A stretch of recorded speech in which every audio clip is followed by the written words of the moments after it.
Bismillahirrahmanirrahim. Assalamualaikum warahmatullahi wabarakatuh. Kembali lagi di channel Cerita Nyata. Pengalaman ini dialami oleh sobat kami yang bernama Oni. Jadi cerita Oni ini pernah berada di dalam penjara sekitar hampir 4 tahun. Dan di dalam penjara itu dia ini mengalami beberapa kejadian-kejadian horor. Ada juga pengalaman horor yang benar-benar dilihat oleh Oni pada waktu dia di penjara. Dan tentu tujuan kami membagikan kisah dari Mas Oni ini, harapan supaya kita semua bisa mengambil hikmah dan bisa mengambil pelajaran ini dari cerita Mas Oni. Karena Mas Oni sendiri mengakui bahwa dulu ketika dia kecil, dia ini dididik secara benar, didiknya secara agama, dia juga ngaji, tapi entah kenapa pada waktu dia dewasa, dia ini mengalami berbagai macam situasi sampai akhirnya dia bergaul dengan lingkungan yang salah. Dan akhirnya Oni pun terjebak di dalam. Nah, kita cerita tentang latar belakang Mas Oni terlebih dahulu. Ketika dia kecil, jadi seperti yang kami sebutkan dari awal, Mas Oni ini punya keluarga yang baik-baik saja.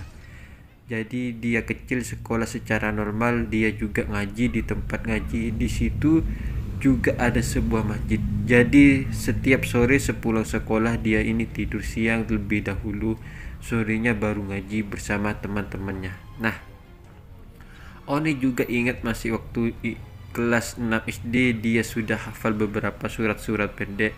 Mungkin teman-teman juga mengalami hal yang sama. Begitupun juga dengan kami juga sempat menghafalkan beberapa surat pendek yang ada di Juz Ammah. Begitupun juga dengan Mas Oni. Jadi lingkungannya baik-baik saja sampai waktu itu Mas Oni ini kelas 2 SMP. Bapak dan ibunya ini berpisah. Jadi bapaknya itu sudah menikah dengan perempuan lain dan ibunya pun juga seperti itu. Ibunya juga menikah dengan laki-laki lain. Jadi waktu itu Oni tinggal di rumah itu sendirian. Jadi di masa-masa itu dia masih ada nenek. Tapi tidak sampai 1 tahun neneknya pun meninggal. Jadi benar-benar waktu itu Mas Oni merasakan tinggal sendirian. Sementara kakak perempuan Oni usianya terpaut hampir 12 tahun. Jadi waktu itu Mas Oni masih sekolah. Kakak perempuannya sudah menikah dan sudah mempunyai anak. Jadi kakak perempuannya sudah mengurusi rumah tangganya sendiri. Disinilah mulai Oni itu bergaul dengan teman-teman yang tidak jelas. Waktu itu dia belum berpikir kalau teman-temannya tidak jelas, dia merasa nyaman dengan teman-temannya. Jadi mulai sekitar kelas 3 SMP dia mulai kenal minum minuman keras, dia mulai kenal dengan judi, dia juga mengenal dengan makanan-makanan haram. Kalau di Muslim tidak diperbolehkan makan babi.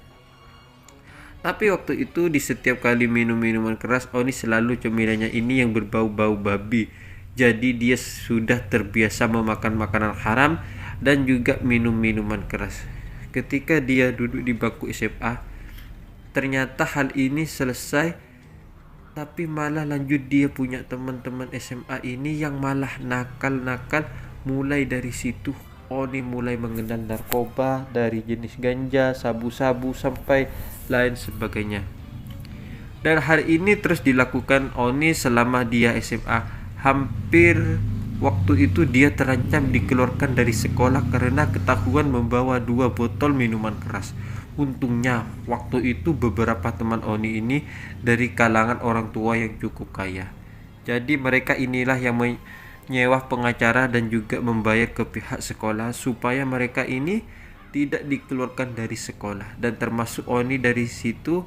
Sebenarnya Oni ini sempat berpikir kalau saja waktu itu tidak ada orang tua dari teman-teman, tentu Oni dikeluarkan. Nah, mulailah dari situ mereka stop, mereka tidak meminum minuman keras lagi dan mengkonsumsi narkoba. Tapi ternyata hal ini cuma berhenti sekitar hampir 3 bulan. Setelah itu mereka lagi meminum minuman keras, narkoba dan sebagainya.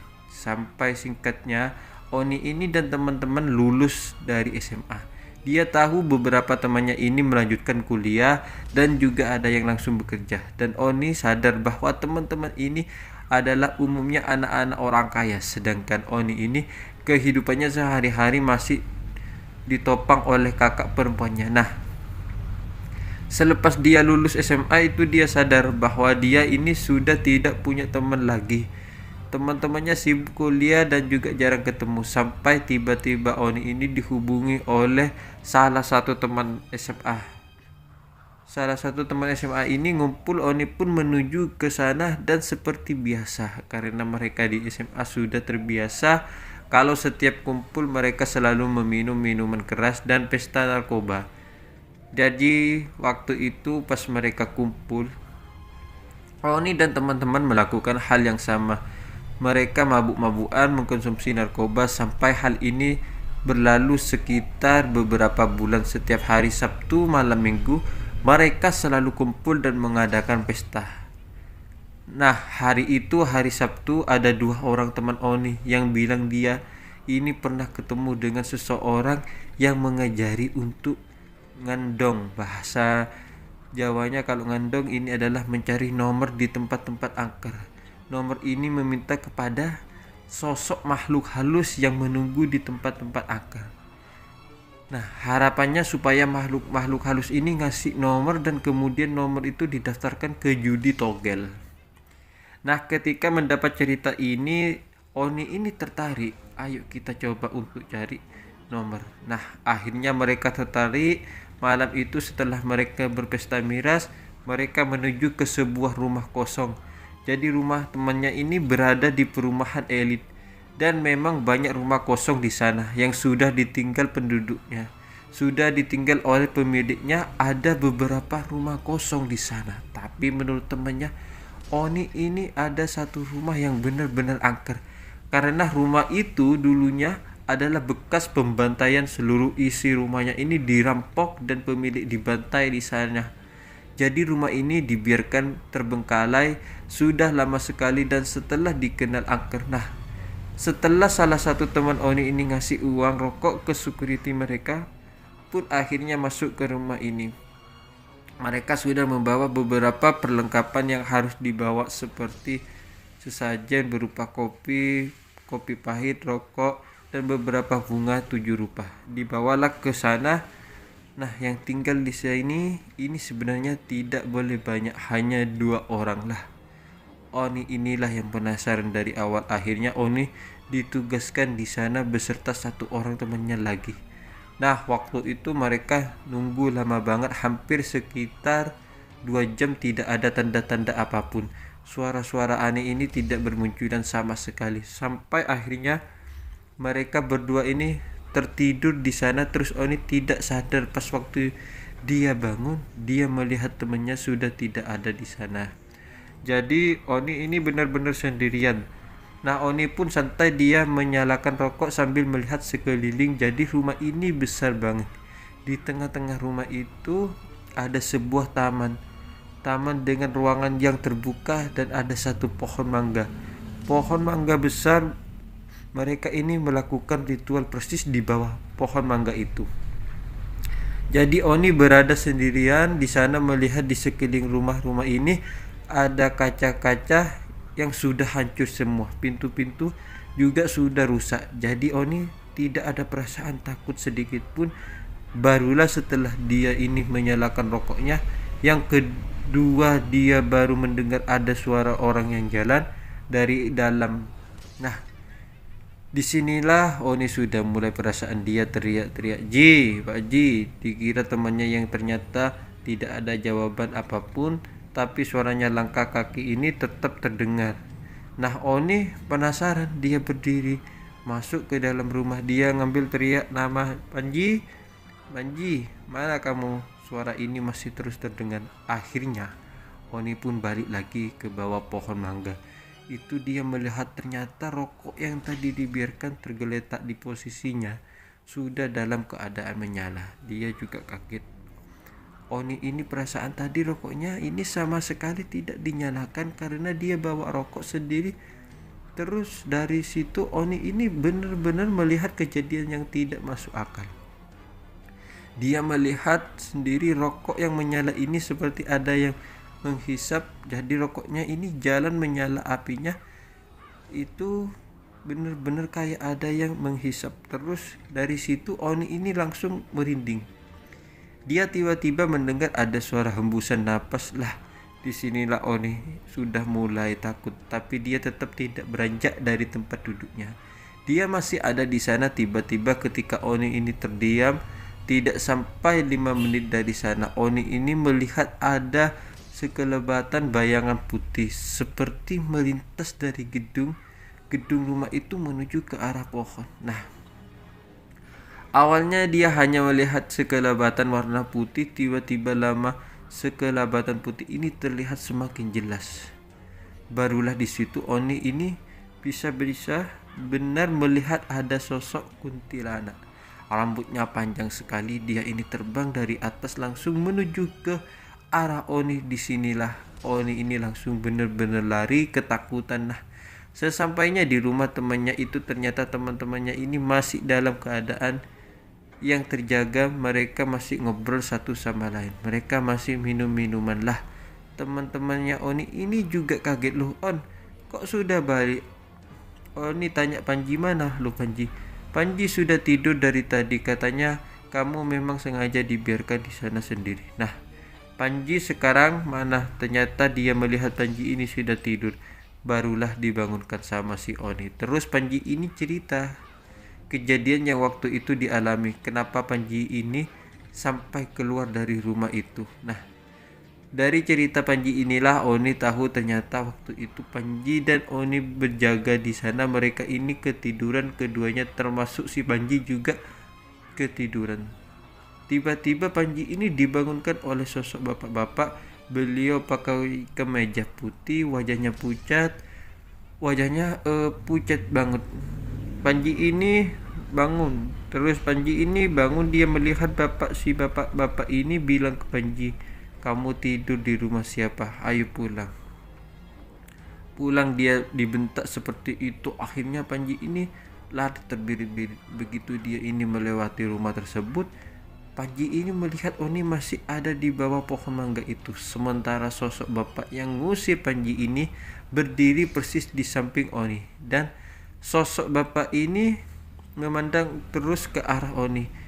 Oni inilah Panji ini sudah terlanjur ketakutan dan dia pun lari langsung menuju ke rumah temannya itu tidur. Jadi ceritanya seperti itu.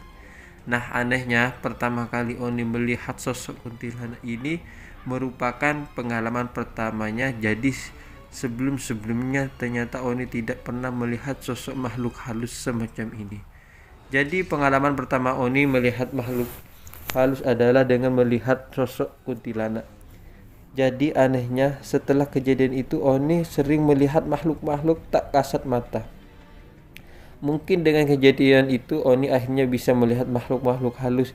Jadi singkatnya pagi itu mereka kembali ke rumah kosong tadi, ngecek kertas kosong yang diletakkan persis di bawah gelas kopi. Dilihat lagi ternyata benar ada nomor. Itu memang terlihat samar-samar ada 4 nomor di sana. Dan karena mereka ini hanya memastikan tujuannya cuma untuk hiburan, jadi nomor ini tidak dipasang ke judi togel. Jadi mereka biarkan gitu aja. Jadi waktu itu mereka tidak tahu apakah nomor ini tembus atau tidak. Nah, singkatnya setelah kejadian itu Oni masih sering main di rumah temannya. Jadi waktu itu Oni dikabari oleh beberapa temannya, On sini ada 2 orang yang ulang tahun kita, pesta besar kita, sudah difotokan waktu itu beberapa minuman keras dan beberapa narkoba jenis ganja dan juga sabu-sabu. Jadi waktu itu Oni membayangkan ini pasti akan jadi malam yang panjang karena minuman keras ini banyak banget dan mereka juga menyediakan narkoba seperti ganja dan sabu-sabu ini juga sudah siap dibayangkan.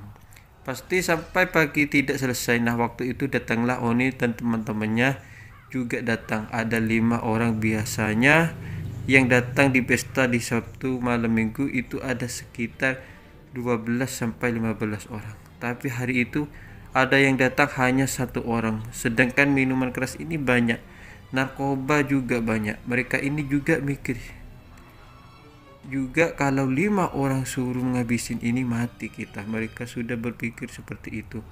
Akhirnya mereka pesta, mereka tetap minum dan mereka pakai narkoba. Nah, sekitaran jam 11 malam, Oni ini dengar ada suara yang seperti kayak mencoba membuka pintu. Nah, Oni bilang ke temannya, kok kayak ada yang berusaha membuka pintu ya. Teman-temannya ini menuduh Oni Parno. Nah, kamu waktu itu Parno, kamu habis dari rumah angker itulah kamu dengar suara-suara aneh. Tidak serius, aku dengar ada orang yang kayak berusaha buka pintu. Sudahlah. Akhirnya mereka berlanjut meminum minuman keras dan mabuk-mabukan. Tiba-tiba sampai 10 menit dari sana mereka itu kaget, rumah mereka ini sudah digerebek. Ada beberapa anggota polisi yang sudah masuk ke rumah mereka. Dan Oni ini sempat beberapa kali dipukul helm oleh pihak kepolisian. Nah, polisi waktu itu memakai baju preman. Jadi Oni setelah dipukul pakai helm, pandangannya ini sudah mulai kabur. Di samping itu dia ini posisinya juga sudah mabuk. Akhirnya mereka pun digelandang ke polsek setempat. Di sana mereka dimintain keterangan singkatnya. Mereka dimasukkan ke penjara di polsek tersebut. Jadi untuk pertama kalinya Oni ini berada di dalam penjara polsek. Dia juga menyesalkan kenapa kok bisa sampai seperti ini. Jadi 5 orang temannya juga ada di dalam penjara tersebut. Kira-kira waktu itu sekitar 3 hari ada di polsek tersebut. Akhirnya ada beberapa orang tua temannya ini yang datang, seperti yang dijelaskan di awal bahwa orang tua teman-teman Oni ini mereka orang-orang kaya. Jadi waktu itu Oni sudah deg-degan, kira-kira dia bisa keluar enggak ya, dia ditolong juga enggak, karena ini kasusnya benar-benar besar. Nah, ternyata setelah melalui proses yang cukup lama, sekitar 1 minggu setelah itu teman-temannya ini satu persatu dikeluarkan. Tinggallah Oni sendirian. Barulah dari situ Oni sadar dia sudah tidak ditolong oleh teman-temannya mungkin untuk nebusnya. Dia juga cukup banyak biaya, cukup mahal, diperlukan uang yang cukup banyak. Belakangan Oni ini baru tahu ternyata untuk menebus per orang ini, bahkan orang tua dari teman-temannya Oni masih itu sempat yang menggadaikan rumah, juga ada yang menggadaikan mobil, menjual beberapa aset seperti ruko-ruko mereka. Jadi disitulah Oni sadar dia bukan siapa-siapa, dia tidak mungkin ditebus oleh orang tua dari teman-temannya. Nah, dari situlah Oni ini sendirian di dalam penjara itu, sementara teman-temannya ini sudah pergi meninggalkan Oni. Mulai dia biasa berpikir bahwa ternyata teman-temannya ini sama sekali tidak menolong ketika dia dalam keadaan susah, padahal waktu senang-senang mereka bareng-bareng. Nah, akhirnya semakin lama Oni ini kedatangan kakak perempuannya. Disitulah kakak perempuannya ini pun bilang ke Oni, dia tidak bisa nolong, tidak bisa bantu apapun, dan kakak perempuan ini sudah diwanti-wanti oleh suaminya supaya tidak membantu adiknya itu. Jadi di situ kakak perempuannya ini meminta maaf ke Oni, dia tidak akan bisa menjenguk waktu itu Oni ini di penjara maupun ada di pengadilan. Nah, setelah itu pulang kakaknya, dia semakin sedih. Setiap malam Oni ini selalu menangis. Dia selalu merindukan ibunya, dia selalu merindukan bapaknya dan merindukan kakak perempuannya. Sementara Oni sendiri tidak tahu bapak ibunya itu di mana. Dia gak tahu. Nah, setelah ada di penjara polsek itu, Oni ini dipindah ke sebuah penjara lain yang ada di Sidoarjo. Ketika ada di sana, Oni melihat ada sebuah bangunan besar yang seharusnya tempat ini hanya bisa diisi oleh beberapa orang, tapi kenyataannya ini sama itu diisi oleh sekitar 90 orang. Malam itu untuk pertama kalinya Oni tidur di dalam penjara dengan sekitar 90 orang. Dia ini benar-benar tidak bisa tidur. Jadi kalaupun ada orang yang tidur dengan gaya udang, Oni ini bilang itu sudah benar-benar sebuah prestasi, karena luar biasa sempit. Disitulah lagi Oni nangis. Dia menyesal perbuatan itu, dia menyesal perbuatannya selama ini hingga sampai dia masuk penjara. Tapi yang terjadi, dia hanya bisa menyesal hanya di belakangan. Malam itu Oni tidak tidur, dia hanya duduk sambil memegang lutut, sementara sekitar 90 orang itu tidur dengan keadaan sangat nyaman. Dari tidurnya ini benar-benar berhempitan satu sama lain, benar-benar tersiksa. Pokoknya di sana malam itu sekitar jam setengah 12 malam, pada waktu mereka semua ini tidur, Oni itu sendirian. Di sana dia terjaga, dia melihat ada satu orang laki-laki. Nah, dia ini berdiri di tengah-tengah yang ada tidur di pemandangan ini. Anehnya membuat Oni ini agak heran, sosok laki-laki ini wajahnya pucat. Tiba-tiba dia melihat ke arah Oni, barulah di situ Oni melihat dengan seksama raut wajah dari laki-laki ini. Tiba-tiba dari bibir laki-laki ini mengeluarkan darah, dari netes dan wajahnya pucat. Di sinilah Oni baru menyadari kalau ini bukan manusia, ini pasti sosok makhluk halus karena benar-benar aneh. Dia berdiri di tengah-tengah orang lagi tidur dan bibirnya mengeluarkan darah. Nah, di situ akhirnya Oni ini nutup mata. Dia nunduk sekitar 5 menit, kemudian Oni buka lagi mata ini, lihat sosok laki-laki yang sudah ada. Semakin yakin Oni bahwa ini bukan manusia. Nah, akhirnya malam selanjutnya Oni mengalami hal yang sama. Dia benar-benar bisa adaptasi untuk tidur di sana. Jadi malam kedua dia tidak bisa tidur lagi, dia sendirian sana. Tiba-tiba di tengah malam sekitar setengah 12 malam itu ada satu orang laki-laki, tapi dia itu kebangun. Dan dia melihat tangannya sendiri. Waktu itu dia melihat tangannya sampai ketakutan. Loh, tanganku opo? Tanganku opo iki?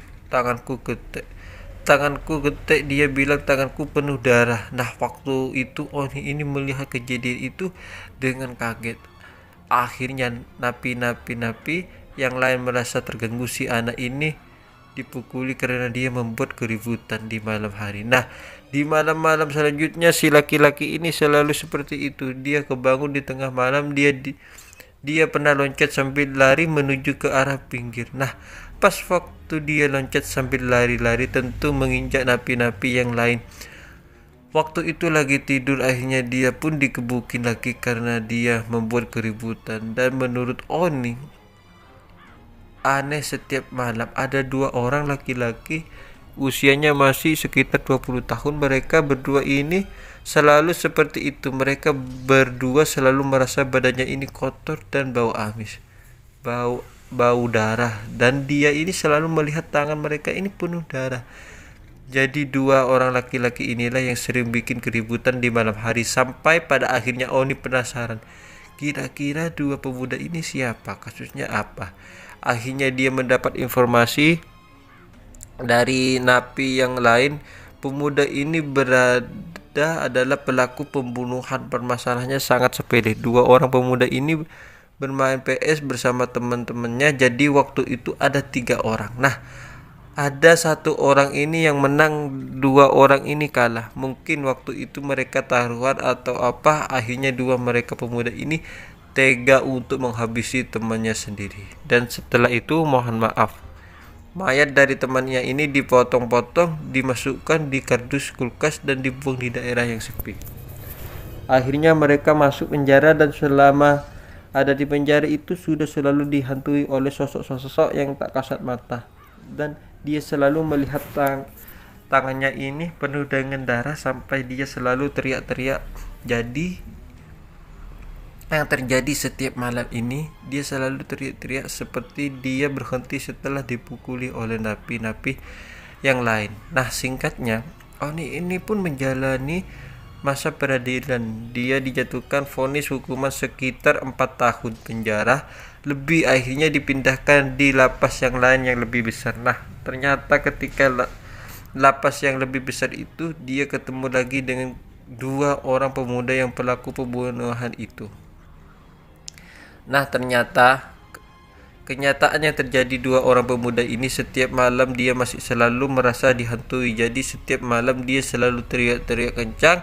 Dia merasa ketakutan. Dia merasa kalau ada orang yang datang. Jadi waktu itu Oni melihat sendiri karena ada keributan, mereka semua pun melihat. Nah, ternyata napi dia itu dia menunjuk ke satu titik. Teman yang satu lainnya dia selalu merasa kalau tangannya ini selalu kotor, penuh darah, sampai pada suatu hari penjara digempar ini ternyata ada salah satu orang dari pemuda ini melakukan dengan cara menggantung diri dengan kain seadanya. Dan waktu itu kondisinya ini benar-benar ricuh karena mereka sendiri ini kaget. Mereka napi-napi yang lain tidak nyangka kalau salah satu dari orang pemuda ini sampai melakukan penjara. Jadi yang membuat mereka heran, salah satu pemuda ini hanya memakai kaos untuk dan jaraknya tidak terlalu tinggi. Jadi hanya 1 meteran. Mulai sejak saat itu kondisi ini semakin akhir. Jadi setiap malam mereka selalu mendengar suara jeritan-jeritan. Dan Oni ini menyaksikan sendiri malam itu tidak bisa tidur. Dia melihat sosok pemuda yang sudah meninggal ini. Dia jalan-jalan kayak orang bingung, wajahnya pucat, dia kayak mencari sesuatu. Oni tahu pemuda ini meninggal, tapi dia jalan-jalan di sekeliling sel. Dia banyak mencari sesuatu dan kayak orang bingung, tapi wajahnya pucat. Nah, hal itu terjadi hampir tiap malam sampai sekitar 14 harian. Jadi setiap malam Oni melihat sosok laki-laki ini selalu hadir. Pas Oni cerita ke teman-teman yang lain, ke napi-napi yang lain, waktu itu tidak percaya ketika Oni bilang ke salah satu napi, ada satu napi yang lain dia sengaja untuk tidak tidur malam itu. Nah, ternyata benar, dia juga menyaksikan apa yang dilihat oleh Oni. Dia datang itu jalannya seperti melayang dan persis seperti yang dikatakan Oni. Dia ini kayak orang linglung, kayak mencari sesuatu dan kemudian pergi lagi. Tapi hal itu tidak lama lagi, sampai 5 menit. Anehnya setiap malam selalu seperti itu. Nah, yang terjadi dengan satu orang pemuda yang lain ini terus masih sering teriak-teriak di setiap malam itu. Ketakutan teriak-teriak diminta pulang, dia meminta pulang. Jadi ketika ada kesempatan mereka semua dikeluarkan dari blok. Pas ngumpul di lapangan, si pemuda ini selalu jadi bahan pukulan oleh napi-napi yang lain. Nah, pada saat itulah tiba-tiba Oni menyaksikan sendiri si pemuda ini kayak mengalami gangguan kejiwaan. Jadi benar-benar dia ini mentalnya sudah down.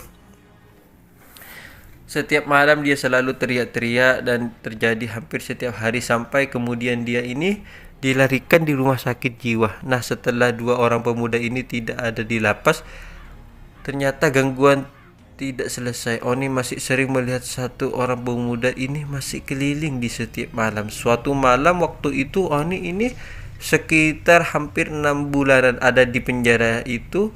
Malam itu Oni perutnya mules, jadi dia menuju ke toilet, kemudian balik lagi ke toilet. Dia gak bisa tidur. Nah, untuk beberapa kalinya dia menuju ke toilet. Setelah dari toilet dia kaget. Ternyata sosok pemuda ini dia duduk menempati tempatnya Oni. Oni ini pun kaget. Akhirnya pas Oni ini berusaha mendekat, Oni ini dalam batinnya sudah berpikir ini pasti halusinasi, pasti halusinasi. Nah, pemuda ini terus duduk di sana. Dia merenung.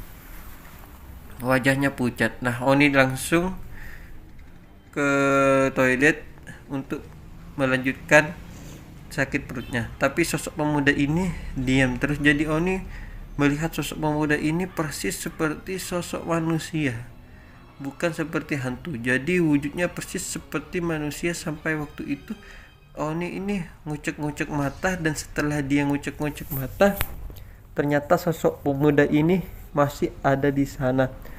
Sampai akhirnya Oni pun berdiri tidak jauh dari sana. Dia melihat sosok pemuda ini terus. Nah, tiba-tiba Oni ini melihat sosok pemuda ini terus berubah menjadi kayak asap dan terus menghilang. Pemandangan ini membuat Oni ini benar-benar takut. Jadi dia paginya bilang ke napi yang lain dia mau pindah ke tempat. Dia tidak mau menempati tempat itu karena Oni trauma. Sekitar 2 tahun Oni di penjara itu dia pernah mengalami kejadian mistis lagi. Waktu itu dia ingat betul kejadian pas waktu malam takbiran. Nah, di penjara ini menurut Oni pada waktu malam takbiran mereka Napi-napi semuanya bersedih. Mereka ingat dengan keluarga mereka termasuk Oni sendiri. Tapi karena Oni sudah lama sekali tidak merasakan lebaran yang sebenarnya, bapak ibunya juga sudah punya keluarga sendiri, Oni ini tidak merasa seperti itu. Dia hanya merindukan teman-teman, tapi dia melihat napi-napi lain benar-benar sedih. Bahkan banyak juga yang menangis di antara mereka. Nah, tiba-tiba waktu itu Oni melihat ada seorang ibu-ibu. Beliau ini memakai mukena warna putih, terus berdiri persis di samping penjara sambil memegang teralis besi. Nah, Oni ini tidak tahu ibu ini siapa, kok bisa ada di sini. Terus tiba-tiba Oni ini dipanggil. Beliau itu melambaikan tangan. Dia melihat teman-teman napi yang lain sudah tidur. Akhirnya Oni pun mendekat. Terus si ibu-ibu ini bilang, tolong sampai nong Safri, ibu kangen lah. Oni tahu ada teman napi yang namanya Safri. Terus Oni pun bilang, bu sebentar bu, saya panggilkan ya. Tak bangunkan si Safri. Ora usah sampai ibu kangen. Nah, setelah itu Oni pun bilang, nggih. Sosok ibu itu pun pergi. Jadi akhirnya Oni membangunkan si Safri. Safri bangun. Terus Safri bangun, kenapa On? Ibumu barusan kesini. Lah, Safri pun kaget, ibuku kan sudah meninggal sebelum aku masuk sini. Disitulah si Oni juga kaget, heran. Barulah di sini Oni bisa berpikir, oh iya, kok bisa ada masyarakat umum yang bisa sampai masuk ke dalam Bruxelles. Dia sendiri juga heran. Tambah lagi Safri bilang bahwa ibunya sudah meninggal sebelum Safri ini masuk penjara, artinya sudah sekitar 3 tahun yang lalu ibunya meninggal. Terus Oni menyampaikan ke Safri, tapi Fri, aku ketemu ibumu agak gendut kan, dia pakai mukena. Dijelaskan matanya seperti ciri-ciri, hidungnya seperti ini dan bibirnya juga seperti ini. Disitulah kemudian Safri menangis.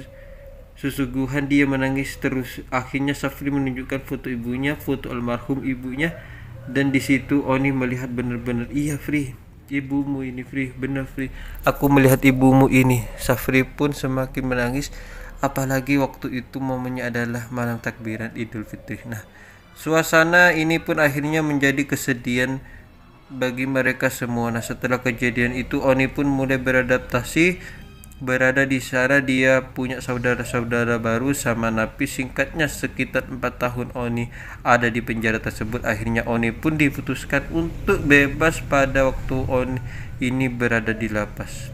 Oni ini sering mengikuti kegiatan-kegiatan pengajian dan kegiatan keagamaan. Jadi pada saat dia dikeluarkan dari lapas, Oni pun melanjutkan kegiatan itu. Dia masih terus aktif mengaji. Dia tergabung di komunitas-komunitas pengajian dan lain sebagainya. Nah, cerita inilah teman-teman yang dibagikan, cerita nyata. Semoga kisah ini bisa kita ambil hikmahnya. Sekian, terima kasih. Assalamualaikum warahmatullahi wabarakatuh.